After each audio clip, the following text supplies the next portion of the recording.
Hello everyone! You might notice that this is the time when normally we'd release a proper video. Well, I have a story to tell you about that. Oisin and I just filmed a Vintage Masters draft, and then the videos didn't have any audio for some reason. So he has to go to see a movie, and I have to fill in. So I'm going to do another Take a Chance video. And I should say, this week's video is brought to you by a fan who has donated to us, whose name on Magic Online, if I remember correctly, was VGRonin01, and this is dedicated to him and his son Denis, who I did not make up, who is a real person and just happens to share my name. So Denis, this is for you. Now, for those of you new to the system, which is most of you because I've only done it once before, I'd imagine, I roll 2 dice. And if I hit a 1 through 5, I force that colour and then the other colour that I hit. So if I hit 2 3s, I force mono black. But if I hit a 2 and a 4, I force blue red. If either of the dice rolls is a 6, we abandon all of this. We move on to our stipulations, where we roll a die to determine if we do a rare draft, a 5-color good stuff draft, an itsy bitsy teeny weeny yellow polka dot bikini, in which we take no cards with converted mana cost more than 3. I like big butts, in which we're only allowed to take the creature in the pack with the highest toughness. Arcane Silliness, where we can run no more than 5 creatures, or the classic Windmill Slam, where I will only have 3 seconds to pick a card out of each pack. So I'm going to do 5 practice rolls, and I'm going to do the real one. 1, 2, 3, 4, 5, and for realsies this time, 5. So that's green, and again, 4, so that's red. So we are forcing red-green, no matter what. That's the plan. This is a Swiss Theros block queue, and I'm going to join now. So yeah, sorry about the lack of a real episode this week. Our MTG Academy video on Wednesday should still be up perfectly normally. You got some extra stuff with Oisin's bonus hard time videos, so that's fun. And we might have another little special draft coming during the week as well. So, unfortunately, no normal episode of Windmill Slam on our channel this time, but hopefully this will be enough to tide you over. Let's see how quickly this queue fills up. Now, red-green is not my favourite colour pair. It is, in fact, by far my least favourite colour pair. But Take a Chance is not about doing the things that we love. It is about doing the things that we must. Should really stop rubbing my elbow on the curtain. That's very loud. Okay. One-shot game. Alright. If we open a Planeswalker, I'm just going to take it. Okay? Like, if I open this pack and it has an Ajani in it, I'm taking the Ajani. Or if it has... Is there anything else super valuable in Journey to Nyx? Not really. Yeah, basically anything super valuable, I'm going to take. So, sorry, little Denis. But I'll try stick as rigidly to red-green as I can. Hopefully we just open Xenagos and then it doesn't matter. Although he's in... Stop leaving! I'm actually going to pause this recording until the queue fills. I don't know why I didn't do this before. See you soon! Okay, here we go. Forcing red-green. I guess we just take the boar. That's actually not a terrible pick. My pick out of this pack normally would probably be Supply Line Cranes. Dictate of Erebus I'm not a huge fan of anyway. It's a grindy, very powerful effect, but I'm not a huge fan of any of the dictates except for Heliod's one, to be honest. This is the only non-symmetrical one. I suppose Heliod's one is as well, actually. Yeah, Glatos Boar is totally a fine pickup for our forcing red-green deck. Spellline Cranes is probably a better card, but to be honest, they're actually kind of reasonably close. So I'm happy to get that. See, I really like green in this block, but... And actually, I quite like red in the block as well, but for some reason they just don't gel well together. I don't think the deck does much. It's supposed to be like... what do we want here? Flurry of Horns, Oakheart Dryads, Hater Grove Dancer. Temple of Malady is actually worth quite a bit. I don't know why people don't take this. Someone took it uncommon over it. Is it worth enough to destabilize my integrity of sticking to the draft rules? Hopefully now, actually, because last time I tried to do a take a chance, only the random.org window stayed open the whole time. Assuming we don't take that, it's either Flurry of Horns or Forge 1 Oriads for me. These are also fine, and I think the pick out of those is Flurry of Horns. 6 tickets? No. Not doing it. Not doing it. I have to hold my integrity. Yep. This draft was paid for by a fan. Maybe this is probably better to take. It actually probably is. It's got some nice value. I'm going to take it. It's more fun. It's more fun than the Flurry of Horns, I think. And we're not really into the colours to abuse Minotaurs. So I'm going to take the Forge 1 Oriads instead. Best card in red-green here. Best card full stop is either Brain Maggot or Starfish, probably. Presence is also very good. Supply Line Cranes again. Wow. Supply Line Cranes again. Still very good. Get to take the Skink. Yeah. Man, sticking the colours sucks. Sticking the colours really sucks. Oh, this is terrible. Feast of Dreams is a great card. I want to take that. It's not about you, Denis. It's not about you. Probably either take Golden Hydox or the Market Festival. Not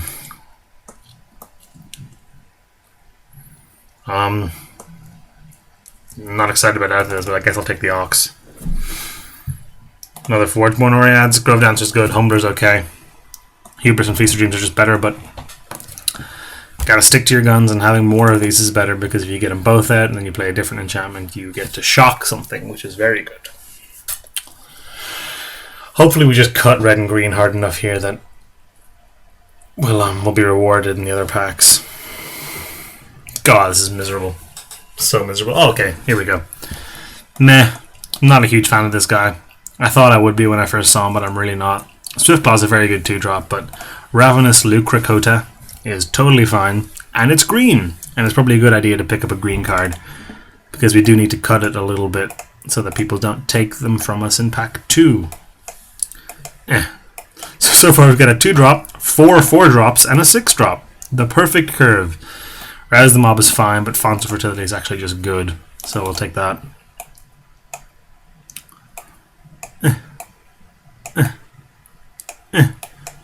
I hate the way Magic Online doesn't stack these with gaps. I mean, it totally makes sense. There's no reason it would, but 2, 3, 4, 5, 6. Okay. Big 6 creatures so far, which is pretty typical of red-green. What are the great cards in red-green? Probably Fanatic of Xenagos, probably the best. I mean, it is our gold card. What's the gold card in Theros? Destructive Revelry? And what is it in this set? What's the red-green gold card in this set? Is there one? There must be one. Cyclops is okay. This Minotaur is very unexciting. I feel like we can get better cards than that. Cyclops is probably better than the Golden Hydox. Starfall's also fine, to be honest. Maybe I just take Starfall. I feel like we'll be getting better burn in pack 2, so maybe we don't need it. But I feel like I can also get better 6-drops, so I'm just going to take the Starfall. Aegis Monopoly is a fine card. I haven't killed anything with this heroic effect yet. I would like to, but I haven't managed to do it yet. Yeah, but Nature's Monopoly is totally fine. Say the Hoplite came back. I don't think we're that kind of deck. I think we're much more of a Flurry of Horns kind of deck. Wow. Gotta stick to your guns, Denis. Gotta stick to your guns. That is ridiculous. Supply Line Cranes should not go 11th pick. That's... Oh. These are all kind of terrible. Fonfire is at least playable. You're fine. I really don't think we're the deck for this, but this is totally fine. I'd rather have that than the Golden Hydox. It's still an enchantment, so it still triggers the Forge 1 Oriads. What are the red devotion spells? There was one back there, wasn't there? The lightning, not the lightning died, and there's one. Thunderous Might, is it? Plus X enchantment, plus X. So the one you really want is Fanatic of Mogus from Theros, so hopefully we'll pick one of those up. What are you hoping to open here? I mean, Xenagos, I guess. Xenagos is Born of the Gods, right? Satyr Nicksmith is fantastic and is definitely the pick up here. Super powerful card. Can just take over the game if it gets in even once. Happy to see that. Nyxborn Rollicker is okay. Fearsome Temper is fine, but Nicksmith is beautiful. Nyxborn Wolf, Kraken Butcher are the options here, and I think we take the Wolf. Wayfinder's fine, and Mortal Resolve is a fine combat trick, but Nyxborn Wolf just is so good. Kraken Butcher is a bit like Nyxsmith, in that once you get him in, he's very good, but the Wolf is just great. It's an enchantment, and it makes anything a huge threat. I like it. Don't think we're going to run this Ox. We can run the Humbler. The Humbler's fine. I've run worse cards. The fact that he's an enchantment probably tie breaks him a little over Volpan Goliath because of the 4 Reborn Orions that we have. I would love to see a Bolt of Karanos. A Searing Blood would be good too. Fall of the Hammer would be really good. Is there any ramp creature in this? I mean, there's Kior's Follow, but I just can't run that. Like, Theros has Voyaging Satyr, and Journey has Golden Hind. I don't think there's one here. Tromper, probably just Tromper. It's another 4-drop. But, well, maybe Reveler is just better in that case, but Tromper is super good. I think I'm just going to take it instead. Maybe it's just, I think it's just better enough. 4 was always going to be our stacked slot, but we do need to fill this out. Like, reasonably we can put this here. Casting him on turn 3 isn't the worst thing in the world. It's certainly not what you want to be doing with him, but oh god. We loved you. You're good too. But we take the Fearsome Temper. Oh, perfect. Kraken Butcher. Oh, Sword by Centaur. Kraken Butcher or Sword by Centaur? I think that's actually quite a close pick. I really like the Kraken Butcher. In fact, this costs less, although we're heavier red than we are green. There's an aspect of Hydra in the pack. I think Kraken Butcher might be better for us. I really like this card. It's super good. I think I'm going to take the Butcher. I might get a lot of flack for that, but I think he might be better for us. Perfect! Love that. Love to see that. We'll take that any day. Rise to Challenge would go well in the deck too. Oh baby. Oh baby. That's what I call a 5-drop. That's what I call a 5-drop. Now we might have to shift a little more towards green, because that does have triple green in its cost. That's a super great card though. I like to call it Surprise Centaurs. This has actually gone pretty well. I'm going to be honest. All things considered, this is actually pretty good so far.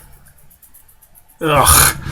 It's one of my favourite cards. I love it so much. Unfortunately, we can't take it here. Might just take the Karametra's Favor. I don't really like Satyr Wayfinder at all. I hate him. I don't get why people like him. I'm going to take the Favor and probably not run it. Rollicker's fine. Is another Fearsome Temper better? Probably not. He's an enchantment. Elite Skirmisher going that late. Jeez, white's wide open. White is wide open. Ooh, these go super well with these.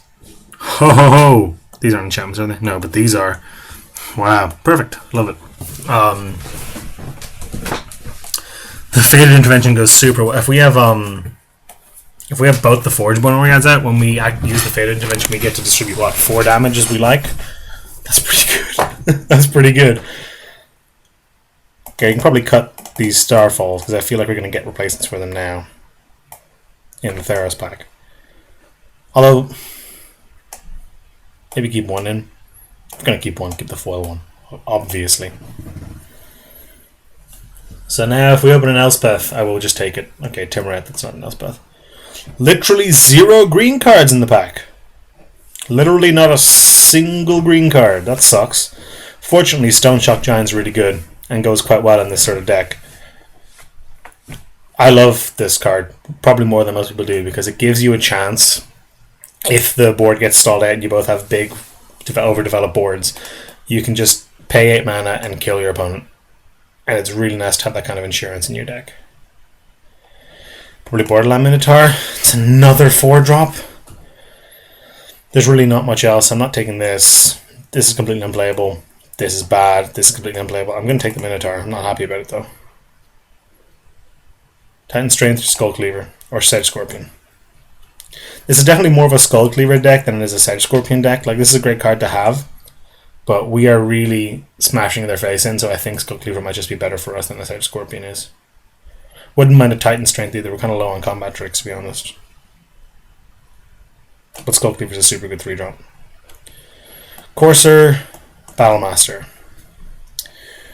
In terms of targeting effects, you don't have very many. I think Courser is probably just more solid for us. This is a great card. A second Stone Touch Giant might just be better than a Courser, though. Probably is, actually. We're in red green. We're all bad fatties. Let's just go for it. Big fat creatures. Hunt the Hunter, Defend the Heart, Spark Jolt. I guess Death Bell Raider, but that's pretty miserable. This pack is not gone as well as I would have hoped. Although we have built ourselves sort of a deck here. What are 7 non-creature spells? You. 2 of them are actually creatures. There's 1 more hiding in here. Fearsome Temper. It's a pretty creature-heavy block. These are enchantments. This is an enchantment. These are enchantments. These are enchantments. I think these 4-1 Oiads are looking pretty good. Even if you just use them to ping your opponent, that's kind of fine. Now. This is probably the best card in the pack. Our Fatal Intervention looks completely impossible to cast, doesn't it? Maybe we should shift a little bit more towards green and put this in over... over what? It's just worse than Borderland Minotaur, isn't it? My worry is if we end up too heavy red, this is going to be very difficult to cast, and this is super good in our deck. Font of Fertility helps with that, I guess, but... like, this is... I'm going to take this. I'll work out what I want to do with it afterwards. Spectral's fine for the board. I'm going to take this Unicorn.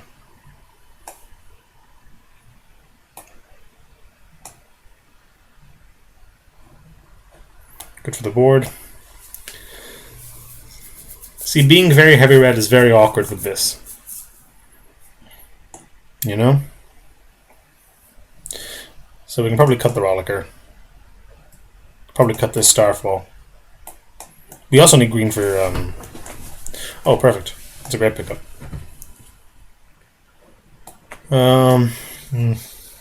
Which of these don't we really want?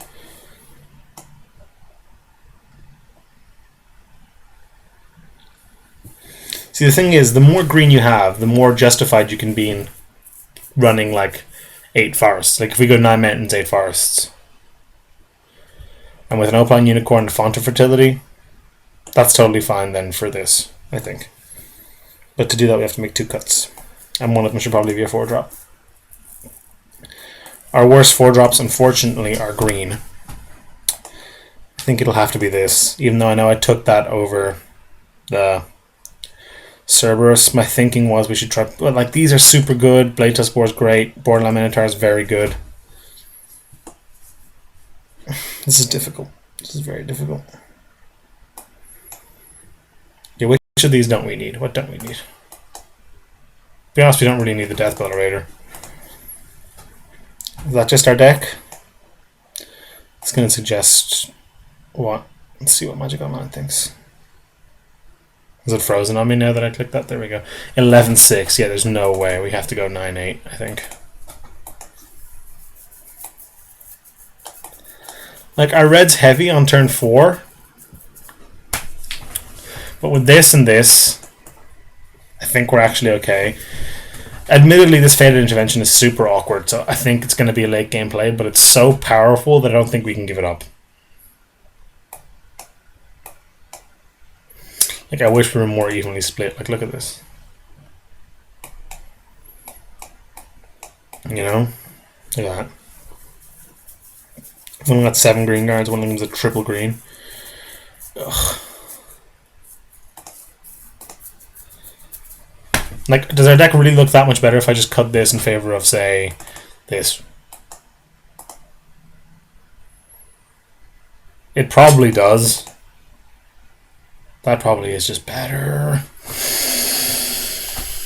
But this is so good. It's so unbelievably good. Like, 9-8 is totally reasonable to run this. Especially with this and this. The question is 9 mountains enough to run this deck on? And the thing is, with Font of Fertility and Alpine Unicorn, I think we're actually going to be okay. We'll see how it works out. I'll see you in round 1 of this red-green, big, smashy, stompy deck. We'll see how it pans out. See you soon, guys.